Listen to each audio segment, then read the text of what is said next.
Hi everyone, I am Kimberly Beckler, the proud principal here at Howard Middle School Academy of Arts. Now normally this is the time of year when we have hundreds of people into our building for an open house event and we're able to do performances and give you a tour, and unfortunately this year we're not able to do that. So we wanted to make sure that you have all the information virtually that you need to decide if Howard is the right school for you and to be able to apply for our program. So Howard Middle School is a performing arts magnet. We have around 1,000 students and they come to us from all over the district. All of our students come to us by car or by foot. That's an important thing to know, as Howard does not offer transportation. So before applying, you're going to want to think that through. We are just like all other middle schools in Orange County in that we have 7 classes a day. So we do have to take our core academics. We have a very rigorous academic program here. All of our students take advanced classes in language arts and advanced social studies. We have multiple levels of math and multiple levels of science as well.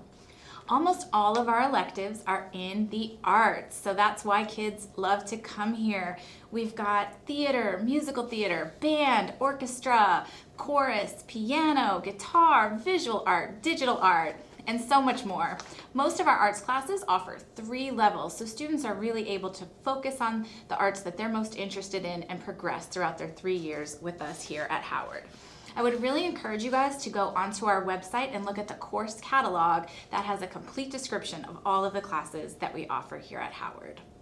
So as a very important reminder, the application deadline is February 15th, and I believe they're going to do the lottery around February 24th. And all of this happens through the Office of School Choice, and you'll find a link to that on our website. You're going to want to be ready to register because you'll only have a few weeks after they send you that notification. You'll have a few weeks to gather all of your information and to begin the registration process. So if you are selected in the lottery, please make sure we have your updated email address because we're going to be communicating with you and we're going to send you some very important information, and you'll have to get it all done by the deadline or you will forfeit your spot. So make sure we've got that information. Okay, so if you have any questions, please don't hesitate to reach out. Once again, that's Howard_MS@ocps.net.